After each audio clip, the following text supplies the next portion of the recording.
अच्छा सर जी, एक भाई है, उन्होंने ये सवाल किया है कि अगर वो डेयरी फार्म का काम स्टार्ट करना चाहते हैं जी तो वो दूध वाली तैयार गाय लें या बछड़ी लें, इसके बारे में कुछ बता दें। देखें जी, बड़ा अच्छा सवाल है इसमें। जी देखिए, मैं तो सबसे पहले ये कहूंगा कि ना बछड़ी लेनी चाहिए, ठीक हो गया। ना तैयार गाय लेनी चाहिए। जबरदस्त। तैयार गाय भी जो है ना, वो आगे चल के अगर थोड़ी सी मिसमैनेज हुई तो उसने नुकसान करना है। बछड़ी का हमें ये नहीं पता कि उसका चड्डा कैसे बनेगा, थन कैसे होंगे। ठीक हो ठीक गया। है, हमें लेनी चाहिए तरोड़ गाय। ठीक हो गया। तरोड़ गाय लेंगे, उसका हमें पता है चड्डा भी कैसा होगा, थन भी कैसे होंगे, हमें पता है वो किस तरीके से हम उसको आगे चला सकते हैं। जबरदस्त। ठीक हो गया। और तरोड़ गाय के अंदर सबसे बड़ा बेनिफिट ये है कि आप थोड़ा खिलाएंगे, वो फौरन से पहले अपने जिस्म के अंदर लगाएगी और वो आपको बताएगी कि मैंने कुछ खाया है। ठीक है, माशाल्लाह। अपना वेट गेन करेगी। और जब आप उसको प्रेग्नेंट कर लेंगे, आपको पता होगा कि आपने इंसेमिनेशन कौन से बीज की कराई हुई है। आपका जिस वक्त उसके अंदर से 9 महीने बाद बच्चा पैदा होगा, आपकी मेहनत रंग लेकर आएगी। आपको पता होगा कि इसका ये बच्चा जमना है। जबरदस्त, ठीक हो गया सर। अच्छा सर, एक भाई है, वो ये पूछ रहे हैं कि सेक्स सीमन से मुराद क्या है। देखें जी, जिस वक्त आप अपने पास गाय फार्म पे ले आते हैं, उसके बाद जिस तरह अभी मैंने आपके पिछले सवाल का जवाब दिया है कि तरोड़ गाय जी, लें जी। और उसको अपने पास ला के उसको वो बीज रखवाएं और उनको वो प्रेग्नेंट होंगी। ठीक हो ठीक है, गया। आपको पता होगा भी बीज कौन सा रखा है, 9 महीने बाद रंग लेकर आएंगे। अब इस बीज के अंदर जिस वक्त हम बीज रखवा रहे होते हैं, तो इसके अंदर ये होता है कि जो हम सिंपल बीज रखवा रहे होते हैं, सादा बीज रखवा रहे होते हैं, उसके अंदर हमें सेक्स सीमन का नहीं पता होता। सेक्स हो सीमन उसको कहते हैं जिसके अंदर बीज रखने से पहले सेक्स डिसाइड हो जाता है कि बछड़ी होगी या बछड़ा होगा। ठीक है, यानी मेल या फीमेल का कंफर्म हो जाता है मेल या फीमेल का बीज कंफर्मेशन हो रखवाने से जाती है, पहले। पहले ही कंफर्म होता है कि जी अब ये बीज रखा जा रहा है तो लिहाजा फीमेल होगी। ठीक हो गया। ठीक है, और अगर ये बीज रखा जा रहा है तो लिहाजा मेल होगा। मेल होगा। ठीक है, लेकिन इसके अंदर इस बीज को लिए बहुत सारी चीजें हैं, जिसके अंदर क्रोमोसोम्स होते हैं, एक्स जी, वाई, जी। वो फिर लंबी चीज हो जाएगी, वो हमारे वो फार्मर इंशाल्लाह हजरात उसके के। लिए एक अलग वीडियो बना लेंगे। जी इंशाल्लाह आज जरूर। हमारी कोशिश ये है कि लोगों के जो सवाल रुके हैं उसके जो है जी ना जी आपसे इंशाल्लाह, जवाब दिए जरूर जाएं। जी, जरूर जरूर। अच्छा, एक भाई है, वो ये कह रहे हैं कि दूध कितने अरसे तक जो है ना एक गाय देती है। देखें जी, दूध देना जो है ना, उसकी दो चीजों पर डिपेंड करता है। पहली चीज होती है नस्ल। आप नस्ल के सिर पे दूध ले सकते हैं। ठीक हो गया। ठीक है, किस्सा कहते हैं कि मैं कि अक्सर लोग इस हम मिसाल देते होते हैं कि बंदा गरीब हो, बंदा गरीब हो, गरीब से दोस्ती कर ले, लेकिन किसी बद नस्ले से दोस्ती ना करे। बिल्कुल। ठीक हो गया। बिल्कुल। इसी तरह ये हमारे जानवरों में है कि जानवर बेशक कमजोर हो, लेकिन नस्ल का ये बनो। नस्ल का। अगर आपका जानवर नस्ल का अच्छा है, वो कभी भी आपको दूध के लिहाज से तंग नहीं करेगा। ऐसी देखें, नस्ल जो होती है ना, उसका नस्ल अगर अच्छी है तो दूध की कंफर्मेशन उधर ही होगी, उधर ही नस्ल के ऊपर दूध की कंफर्मेशन हो गई। डॉक्टर साहब, अगर वो ये बोल रहे हैं कि मतलब आज जो गाय बच्चा दे दिया, जी ठीक है जी, उसके बाद वो अगले प्रेग्नेंट होने से पहले उस दौरान वो कितना टाइम पीरियड है जिस टाइम वो दूध देते हैं। जी देखें, बात यह है कि अब मैं वो इसी तरफ ही जा रहा था। जी, जी, और आपने जी, जी, सवाल जी, भी जी। कर दिया। उसमें यह है कि देखें, एक साहिवाल नस्ल की लेते हैं ना हम गाय, जी बिल्कुल। वो जाती है 4 से 5 महीने दूध देती है। अगर वो 4 से 5 महीने के अंदर दोबारा प्रेग्नेंट हो गई है, 4-5 महीने उसने दूध देना है। ठीक है, उसके बाद उसकी छुट्टी हो जाएगी। ठीक है, जो सर नस्ल की अच्छी गाय होती है जिसमें चोरिस्तानी फ्रीजन क्रॉस है, ठीक है, अगर उस तरह की गाय है आपके पास, तो वो जो है ना दूध लंबे अरसे तक देती हैं। माशाल्लाह। लेकिन इसके साथ नस्ल अच्छी है, लेकिन इसके साथ आपने उसकी खुराक का ख्याल रखना है। ठीक हो गया। उसमें देखें, मैंने अक्सर आपके चैनल पे भी मेरे ख्याल में मेरी वीडियोस हैं, और मैंने अपने चैनल पे भी काफी बनाई हुई हैं। तो उस पे मैं अक्सर बता रहा होता हूँ कि आपने विटामिन्स, मिनरल्स, बाईपास फैट, आपने सर ये सवाल भी हमारे पास एक भाई ने किया हुआ है। जी जी, तो वो अगला सवाल यही है, वो ये बोल रहे हैं कि एक गाय की जो है ना एक दिन की प्रॉपर जो खुराक है ना जी, उसका पूरा शेड्यूल बता दें, सुबह दोपहर शाम, मतलब वो क्या चीज और क्वांटिटी, इस बारे में कुछ थोड़ा सा बता दें। अच्छा, खुराक से मुराद ये है कि जो वो पूरे दिन में खाती है। जी बिल्कुल। ठीक है जी। देखिए जी, एक गाय जो है ना, जो आम रूटीन की गाय है, देखिए उसके अंदर ना गाय की जिसामत और उसकी उम्र के ऊपर काफी चीजें डिपेंड करती हैं। ठीक हो गया। उसकी खुराक भी उसी ऊपर डिपेंड करती है। हम इस गाय को इस तरीके से लेते हैं कि कम अज कम गाय जो है ना 30 से लेके और 50 किलो तक ये एक गाय आराम से साइलेज खाती है। जबरदस्त। ठीक हो गया। और हम इसी तरह गाय की उम्र, गाय का वजूद को देखते हुए हम वंडा डालते हैं, जिसके अंदर वंडे की मिकदार हम तय करते हैं उसके दूध से। ठीक है, दूध कितना है उसके हिसाब से हम उसके ऊपर चले जाएंगे। ठीक है, अब ये देख लें कि हमने हर 3 किलो के बाद हमने 1 किलो वंडा रखना है। ठीक हो गया। 3 किलो दूध हो, 1 किलो वंडा हो। ठीक है, तो ये सर्कल हमारा चलता है। ठीक हो गया। अच्छा, अब हमने क्या करना है, उसको फर्ज किया हमने सुबह के टाइम डाला है 20 किलो साइलेज। ठीक है, अब उसका दूध सुबह का है, एक मिसाल है 12 किलो, 3 किलो वंडा हमने उसको डाल देना, सुबह डाल दिए। ठीक हो गया। ठीक हो गया। इसी तरह शाम के जब हम करेंगे उसमें 20 किलो साइलेज, ठीक है, और फिर 3 किलो वंडा उसका।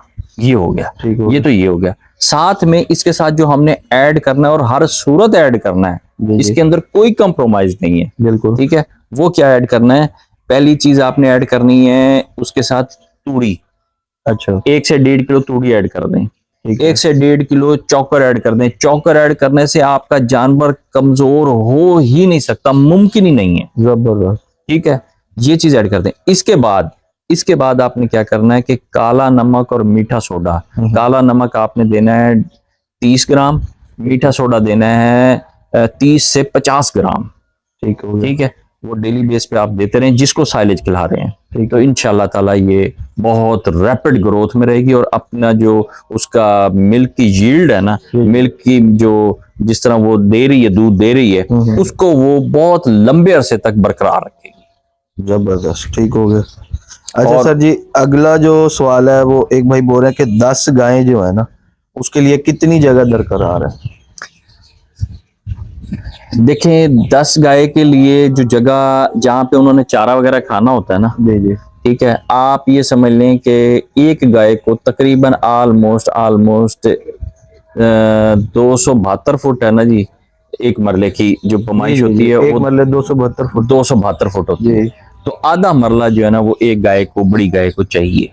ठीक हो गया। ठीक है, बैठने उठने के लिए। ठीक हो गया। ठीक है, उसके अंदर ये है कि जब वो खाना खाने उसने अपना चारा वगैरह खाना है, ठीक है, उसकी जगह उसकी बंकर वगैरह बनी हुई है, वो वहां पे खा लेंगे। लेकिन जब वो बाहर निकल के बैठते हैं ना, तो वहां उन्होंने खुला होके बैठना होता है। अगर इनके वो पूरे बंकर बने हुए हैं जिसके अंदर इन्होंने जाके बैठना है, वो जो लोहे वाले बनते हैं जो फॉर्म्स के अंदर होते हैं, तो उसका सेटअप दूसरा होता है। ठीक हो गया। ठीक है, लेकिन जब वो वहां से निकल के बाहर निकल के बैठते हैं, तो वहां पे फिर आपको उसी हिसाब की जगह चाहिए होती है। और जगह जानवर को आप जितनी खुली दे देंगे उतना फायदा है। उसमें यह है कि वो उतना वॉक करता है, चलता फिरता, अपनी मर्जी से उठता बैठता है, गर्मी सर्दी छाँव वो अपनी मर्जी से उसको बर्दाश्त करता है।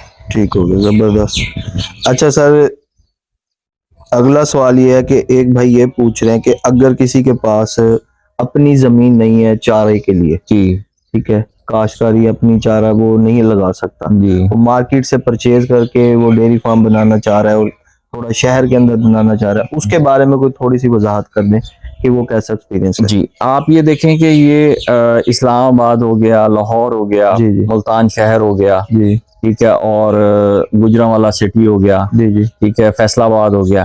अब ये इस तरह के शहर हैं कि वो वहां पे तो आप मतलब लोगों ने गायें रखी हुई हैं, फार्म चल रहे हैं उनके, बिल्कुल, ठीक है, तो अल्लाह ना करे अगर इसमें नुकसान होता तो वो लोग छोड़ चुके होते इस काम को। बिल्कुल बिल्कुल। अब इसमें है मसला कहाँ पे है? मसला ये है कि इसका हुनर आपने कहाँ तक हासिल किया, इसकी ट्रिक्स हैं।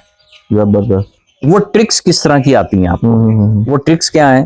वो ट्रिक्स ये है कि भाईजान जिस वक्त मकई का सीजन आया, आप जाके मकई का साइलेज बनाएं, उसको अपने पास अपनी जगह पे या उन्हीं की जगह पर डंप करा दें। ठीक हो गया। वहां से ट्रैक्टर ट्राली लोड करें, ठीक है, हफ्ते बाद 10 दिन बाद अपनी जगह पे ले आए, या किसी से बंदे से मुकवा लें कि ठीक है जी वहां से काट के हमें भाई यहाँ पे पहुंच साइलेज कितने का दोगे, अपनी लें, अपना ले लें, अपना वंडा तैयार करें। यानी कि आपके कहने का मकसद ये है कि एक तैयार फसल किसी की भी लगी है, हाँ जी, उसको लेके परचेज करके साइलेज बनाएं, साइलेज खुद लेकर आए और अपनी जगह पे रख लें, उसको डंप कर दें।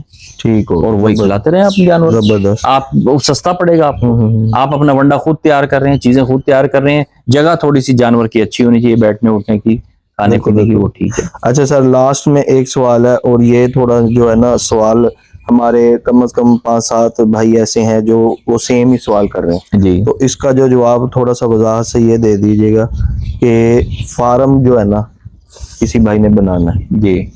तो उसके लिए जगह का इंतखाब किस तरह का किया जाए और फार्म का नक्शा किस तरह का हो, इस बारे में कुछ बता दें। ठीक। देखिए जी, सबसे पहली बात तो ये है कि फार्म हमेशा जो है ना देहात वाली साइड पे बनते हैं, शहरों में नहीं है। जबरदस्त, ठीक है, और बनाने भी नहीं चाहिए। बिल्कुल ठीक हो गया। ठीक है। दूसरा ये है कि अगर आप वहाँ पे शहर के अंदर जगह भी पड़ी और आप बना भी लेते हैं, हुकूमत की रिकमेंडेशन नहीं है, लोग जो है दरखास्तें वो वगैरह देते हैं और फिर उसके बाद वो आपको बहाना चेंज करना पड़ जाता है। ठीक हो गया। जब देहात में आप बनाते हैं जाके, उसके अंदर आपने दो चीजों का बड़ा शदीद ख्याल करना है। जी जी जिस वक्त सूरज अपना सुबह के टाइम अपनी रोशनी जमीन पर गिरा रहा होता है, जी जी। तो वो आपके फार्म का ऐसा रुख होना चाहिए हम्म। कि उसकी तमाम तर रोशनी, हम्म। तमाम तर शुआएं वो आपके फार्म के अंदर तक आए। जबरदस्त, माशाल्लाह। ठीक हो गया। अच्छा, जो इसकी फार्म की लंबाई चौड़ाई है ना जी, जी जी। वो होनी चाहिए मशरिक और मगरिब। लंबाई लंबाई ठीक हो गया। चौड़ाई जो है वो शुमाल जनूब होनी चाहिए। ठीक हो गया। ठीक हो गया। ठीक हो तो गया। उसमें ये होता है कि ये जो जानवर की जो धूप की रिक्वायरमेंट होती है वो भी पूरी होती है, और जो जानवर जहां तक अपनी धूप बर्दाश्त कर सकता है वहां तक वो अपनी बर्दाश्त करता है, उसके बाद वो अपने साए वाले हिस्से के अंदर मौजूद होता है, तो इस तरह धूप से जानवर बचा रहता है। ठीक हो गया। हो गया। तो बाकी ये है कि जिस देहात में जिस जगह पे आप बनाएं, कोशिश करें वहां पे कि आप इस तरह का सिस्टम बनाएं कि आपका जो आसपास जो है ना कोई बड़ी बिल्डिंग ना हो जो उसकी जानवर की हवा को रोक सके। बिल्कुल ठीक है। दीवारें इतनी ऊंची ना रखें कि जानवर को डायरेक्ट हवा ना लगे। ठीक है। यानी कि वेंटिलेशन जो है वो बिल्कुल उसकी प्रॉपर होनी चाहिए। प्रॉपर होनी चाहिए। जब वो आपकी हवा जानवर को लगती रहेगी तो चाहे बाहर कितनी ही गर्मी क्यों ना पड़ती रहे, जब हवा चलती रहेगी तो उसका टेम्परेचर ऑटोमेटिकली लो होता रहेगा। माशाल्लाह, जबरदस्त। ठीक हो गया सर, बहुत शुक्रिया। बड़ी मेहरबानी जी। अस्सलाम वालेकुम। जी तो फ्रेंड्स, ये थी आज की वीडियो। उम्मीद करते हैं आपको आज की वीडियो अच्छी लगी होगी। अगर किसी भाई के कोई भी सवाल रह गए हो तो वो हमें इसी वीडियो के कमेंट्स बॉक्स में अपनी राय का इजहार कर सकता है। इंशाल्लाह नेक्स्ट वीडियो में डॉक्टर साहब के साथ आपकी दोबारा मुलाकात करवाएंगे और आप लोगों के सवाल लेकर दोबारा हाजिर होंगे। तब तक अपने दोस्त शेखबाज को दीजिए इजाजत। अल्लाह हाफिज।